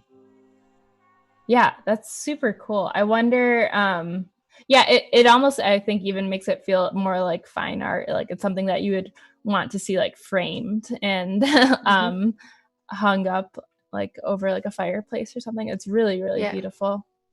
I think it would be already special to just draw on the canvas with a charcoal pencil, but you are adding the stitches here. You're not completing the whole artwork with the stitches, and you're kind of giving this already kind of like a focus point with those colorful stitches. But that's not where you stop. You still go beyond that and kind of bring it into, I think it's brought into Photoshop, and there's some blurriness here as well added. So your artwork did not just stop, you know, by doing one thing. You really mixed the media and really kind of digitalized your artwork after that, and, you know, kind of played with that even further. So I really love the way you kind of went a couple more steps than you should have or you could have. So This is amazing. This is really amazing. This is very unique. Okay, let's jump onto something else. Which one would you like to see? I am curious about that the first top left one. Looks this like one? The art student life. Love it. Oh man, these are great. Yeah, I knew I was gonna like this. That's super this is cool. Awesome. This is really great. And it says at the top, we've all been here, right? The art student life is not easy, especially when you're running out of coffee. So true. I am so obsessed with coffee. I think coffee is life. Yes, can never have too much. Yeah. Wow. Totally I love these. Yeah, it feels like almost like very nostalgic too. Oh gosh, I'm gonna butcher which. I have to remember my art history class, but it feels like there's a little bit of like mid-century illustration going on here, as well as, is it Art Nouveau potentially? But yeah, I really, really love the nostalgic vibe of illustration that you have going, especially with, I think if you go up a little bit with the black cat, that's like a very classic, like the Paris black cat piece. But yeah, and I love that you have a limited color palette. I'm a big fan of that, as I've been saying, but also just, I mean, I could see these different pieces, it's kind of like in most of the realm that I work in, being on different merchandise or even like a fun branding campaign. I could totally see that working as part of a branding campaign or marketing piece for a company that is wanting to, put across a fun message and also show a lot of personality and style. So I totally agree. Yeah. And these almost look like badges. Yes. These almost could be stickers or badges. 100%. So cool. So cool. Well, great job, Eva. Thank you so much for submitting your portfolio. We're going to go back to our Fresco for a second, and before we sum up, so Lisa Marie can do some more final strokes. Yes, for a couple of minutes. All right. Yeah, we'll do a couple more strokes over here. Sorry, I'll reboot my iPad. But yeah, really great portfolio work. Thanks for sharing that with us, guys. Yeah, it's always really fun to see. Yeah, what other people are doing. So I'm gonna try to kind of color in this last one real quick before our time is out. So yeah, this is basically like working in a color book, just in Fresco. It is, yeah. I know there is like that satisfying element of like once you actually have the overall structure of your illustration done, it's like now you just get to play with colors and kind of go back and forth.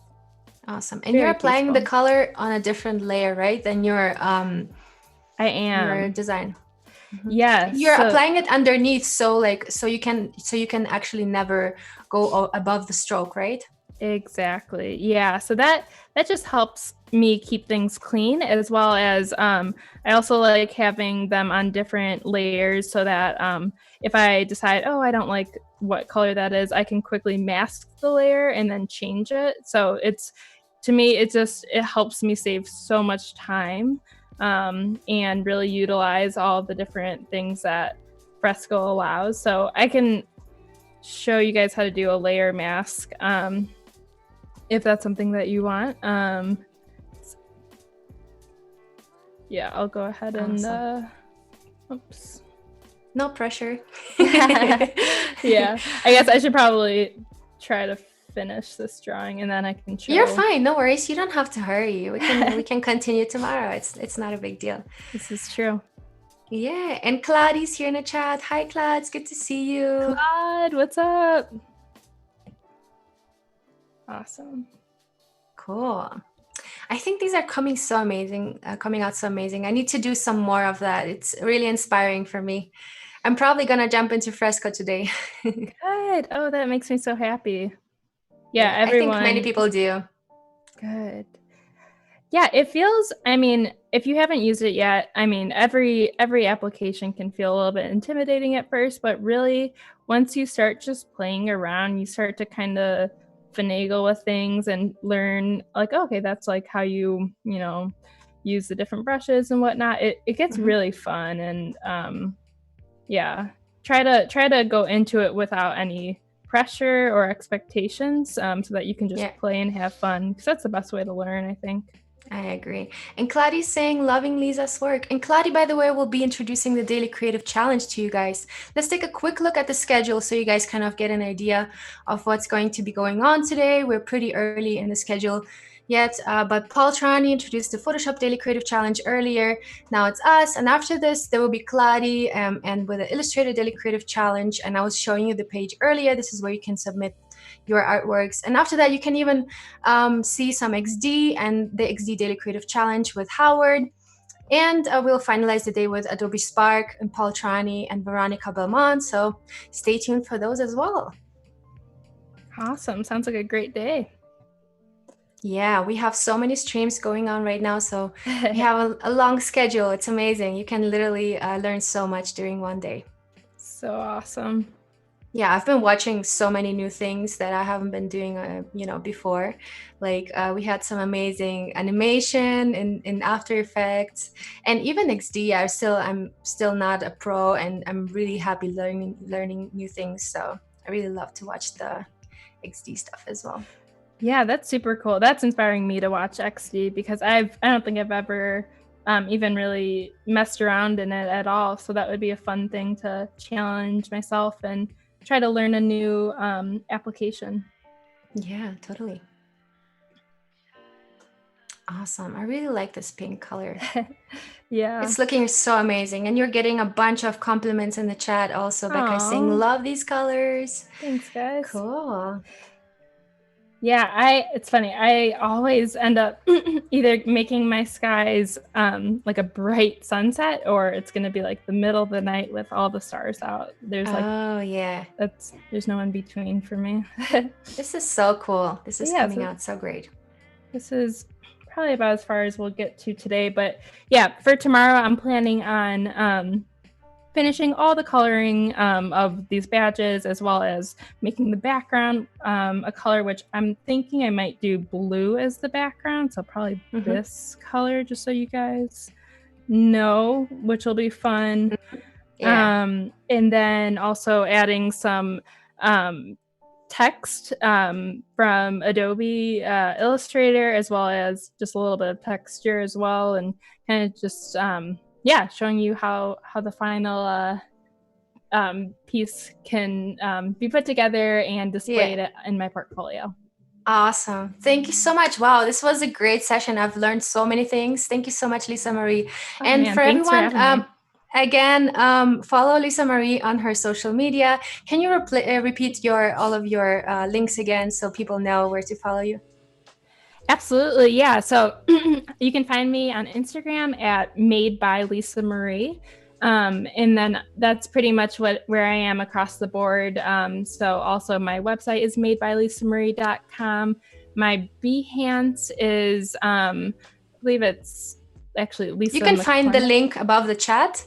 It's in the info button. And you can also follow me on Instagram. I'm just another sunny girl. Happy to see you guys there as well. And tomorrow we'll be back and we'll jump into Illustrator on the desktop, I believe. So I'm really, really looking forward to that. Thanks everybody for joining. We'll see you tomorrow. Bye-bye. Thanks guys. Bye.